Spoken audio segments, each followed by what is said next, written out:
जब ईरान की ये मिसाइल फायर की जाती है तो तस्वीरें ऐसी होती हैं।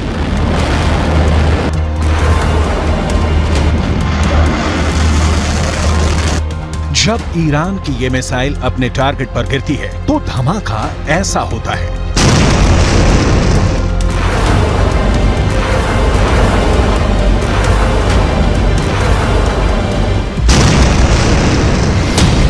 अब यही मिसाइल रूस पहुंचने वाली है और समझ लीजिए कि इस मिसाइल को लेकर बात पक्की हो गई है।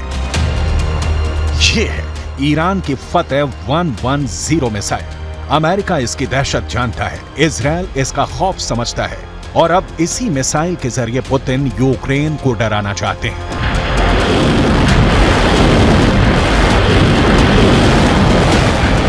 रिपोर्ट यह है कि ईरान की यह मिसाइल रूस पहुंचने वाली है और ऐसा अक्टूबर में ही हो सकता है।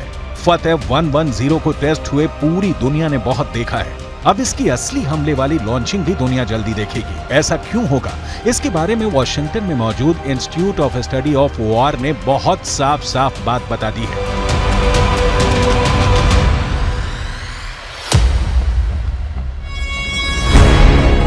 अठारह अक्टूबर को ईरान पर संयुक्त राष्ट्र की तरफ से लगी मिसाइल और ड्रोन बेचने की पाबंदी खत्म हो रही है और उसके बाद ईरान अपनी मिसाइल और ड्रोन खुल्लम खुल्ला बेच पाएगा। अब सवाल है कि आखिर ये कैसे तय हुआ कि ये मिसाइल रूस खरीदेगा? तो जवाब है कि 19 सितंबर को रूस के रक्षा मंत्री सर्गेई शोइगु ने ईरान का दौरा किया था। ये दौरा बहुत सीक्रेट रखा गया। हालांकि जो तस्वीर सामने आई उसमें यह साफ हो गया कि सर्गेई शोइगु ईरान की मिसाइल देखने तेहरान आए। ईरान ने उनके सामने अपने एक एक हथियार की डिटेल रखी। इसमें ड्रोन भी थे और बैलिस्टिक मिसाइल भी, ठीक वैसे ही हथियार जो रूस को यूक्रेन में लड़ने के लिए चाहिए। ईरान के एरोस्पेस फोर्स के commander brigadier general Amir Ali Hajizadeh साथ साथ थे और वो बता रहे थे कि रूस को क्या क्या लेना चाहिए, किस हथियार से उनकी जरूरत पूरी हो सकती है। इसमें सबसे खास रही फतेह 110 मिसाइल। सर्गेई शोइगु ने इस मिसाइल को बहुत गौर से देखा।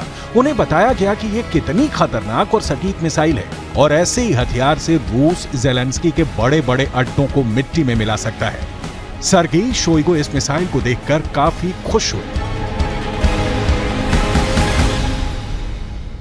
Нацелены на реализацию всего комплекса запланированных мероприятий, несмотря на противодействие со стороны Соединенных Штатов Америки и западных союзников.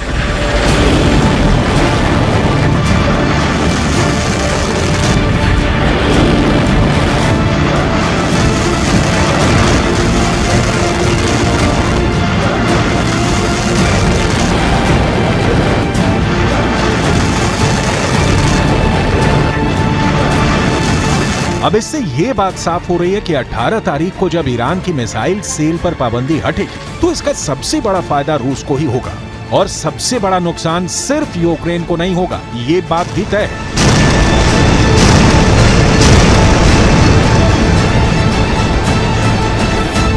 फतेह 110 मिसाइल को लेकर डर इतना ज्यादा क्यों है?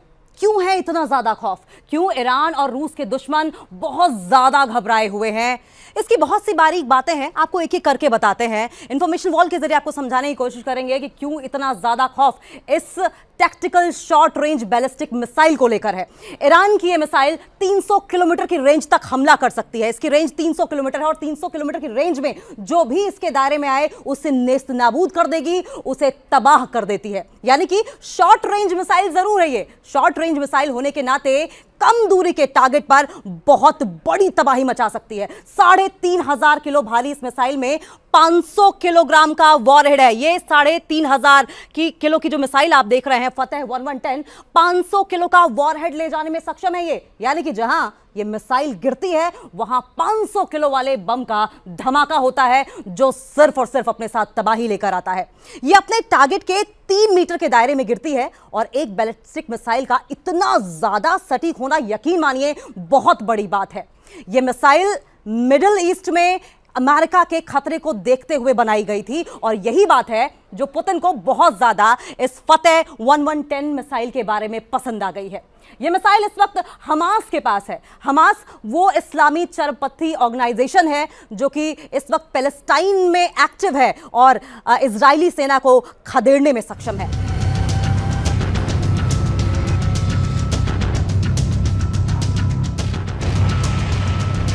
फतेह 110 वाकई बहुत खतरनाक मिसाइल है। इस मिसाइल के नए वर्जन फतेह 313 इससे पहले अपना प्रैक्टिकल दिखा चुकी है। इसी मिसाइल से ईरान ने इराक में मिलिट्री बेस पर हमला किया था।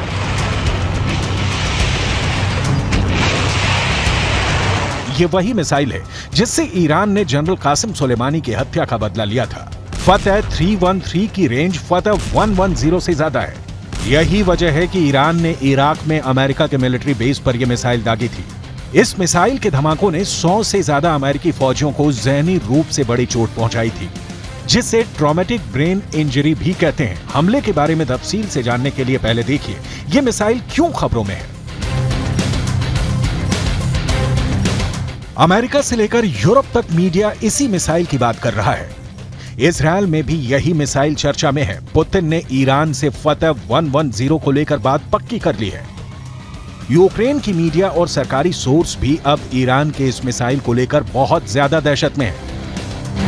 ईरान की यह मिसाइल 2002 में तैयार की गई थी। इसका निर्माण 2002 में हुआ था और तब से इसके कई वर्जन बनाए जा चुके हैं। इसका एडवांस 1 वर्जन जो है वो ज्यादा इस्तेमाल किया जाता है। इसका आधुनिक और लंबी रेंज वाला वर्जन 313 है। इसकी रेंज 500 किलोमीटर से ज्यादा की है, यानी कि 500 किलोमीटर के दायरे में जो भी इसके टारगेट पर आता है वो खत्म तबाह हो जाता है। और इस मिसाइल ने खुद को साबित करके दिखाया भी है। यूक्रेन और इजरायल की इंटेलिजेंस रिपोर्ट दावा कर रही है कि रूस को फतेह 110 के साथ जुल्फिकार बैलिस्टिक मिसाइल भी मिल सकती है। इन दोनों की रेंज 300 किलोमीटर से ज्यादा है। जब से ये बात ईरान के दुश्मनों को पता चली है वो घबराए हुए हैं। जब से ये बात ज़ेलेंस्की को पता चली है वो बहुत दहशत में है। अब उनकी एक ही डिमांड है कि किसी भी तरह यूक्रेन की फौज को ऐसे एयर डिफेंस सिस्टम से लैस किया जाए जो ईरान से मिलने वाली ड्रोन और मिसाइल को काउंटर कर सके। Сьогоднішній російський обстріл ракетами і дронами теж призвів до нових перебоїв з електрикою, але це виправляється. Відновлювальні роботи тривають. Така форма терору не дасть Росії нічого навіть зараз, коли ми ще не маємо достатньої кількості систем ППО. ज़ेलेंस्की को यह बात पता चल गई है कि फतेह 110 मिसाइल को रोकना बहुत मुश्किल है और इसमें अमेरिका भी पूरी तरह फेल साबित रहा है। 8 जनवरी 2020 को ईरान ने जब इराक में अमेरिका के 2 मिलिट्री बेस पर हमला किया, ये उसकी सैटेलाइट तस्वीरें हैं। ईरान ने चुन चुनकर अमेरिका के अड्डों को तबाह किया था। कई हैंगर, कई कमांड कंट्रोल सेंटर पूरी तरह तबाह हो गए थे। अमेरिका को हमले की जानकारी तो मिल गई थी, इसलिए उसके सैनिक आसपास अंडरग्राउंड हो गए थे। लेकिन अमेरिका के एयर डिफेंस सिस्टम ईरान की फतेह 110 मिसाइल को रोकने में नाकाम रहे थे। ईरान ने ऐसी करीब 20 मिसाइलें दागी थी। ये जहां गिरी वहां ऐसे ऐसे गड्ढे बने और 100 से ज्यादा अमेरिकी सैनिकों को धमाकों से गहरा सदमा पहुंचा था। ऐसी ही मिसाइल पावर से पुतिन लैस होना चाहते हैं ताकि वो ज़ेलेंस्की को वो वाला सबक सिखाएं जो ईरान ने अमेरिका को सिखाया था।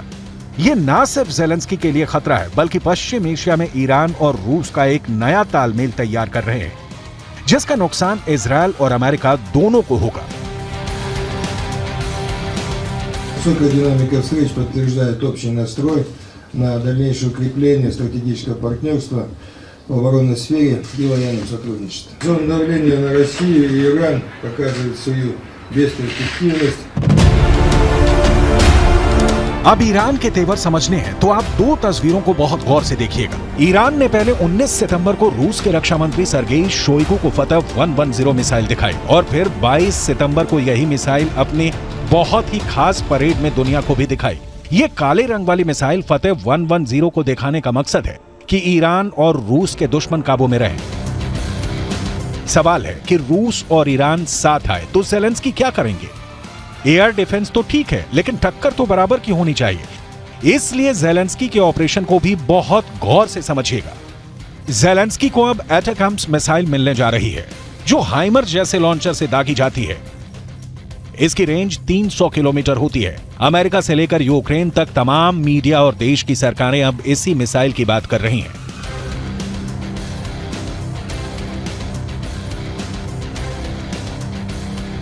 एटैकम्स मिसाइल पर अमेरिका ने अभी तक खामोशी बनाए रखी थी, लेकिन अब वो ये मिसाइल यूक्रेन को भेज रहा है। अगर ज़ेलेंस्की को ये मिसाइल मिली तो उनके हमले रूस के अंदर तक होंगे और ये युद्ध का दायरा बढ़ाने वाला बड़ा खतरा हो सकता है। अमेरिका को मालूम है कि ज़ेलेंस्की ईरान से सप्लाई किए गए शाहिद 136 के आगे लाचार हो चुके हैं, और अगर उन्हें फतेह 110 जैसी मिसाइल मिली तो रूस की फौज कैसे कीव को रौंदते हुए आगे बढ़ जाएगी।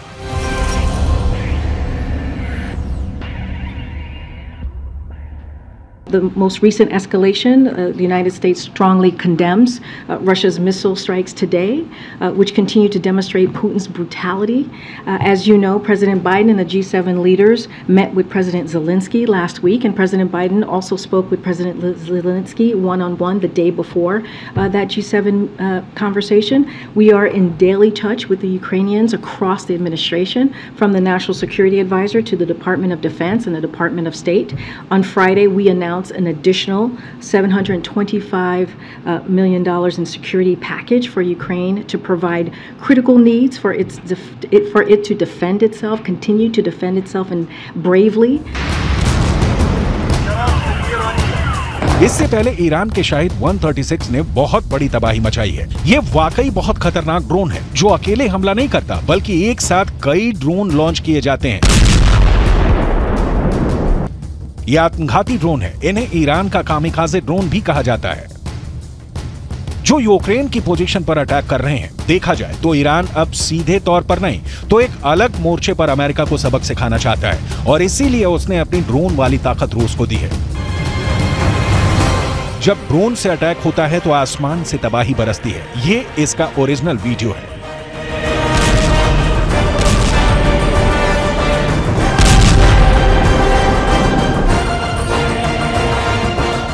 ड्रोन जब ऐसे गिरता है तो बचने का कोई तरीका नहीं रहता।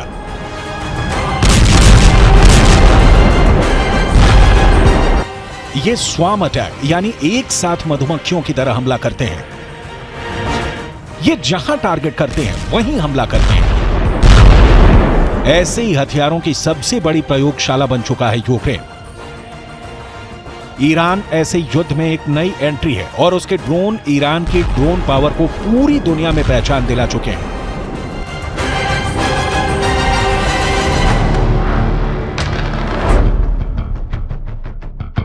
अब बारी फतेह 110 मिसाइल की है, जो पुतिन को गजब की पावर देगी। ईरान के हथियार मिलने से पुतिन को जबरदस्त फायदा हुआ है, जबकि ज़ेलेंस्की को अब बड़े नुकसान का खतरा समझ में आ गया है, क्योंकि अब ड्रोन के साथ रूस के पास ईरान की मिसाइल भी आने वाली है। पुतिन और ईरान की दोस्ती अक्टूबर के महीने में अमेरिका और नाटो को बहुत धक्का पहुंचा सकती है। ईरान से निकाली गई आग अब यूक्रेन में नए शोले भड़काने वाली है, और पुतिन इसके लिए पूरी तरह तैयार हो चुके हैं।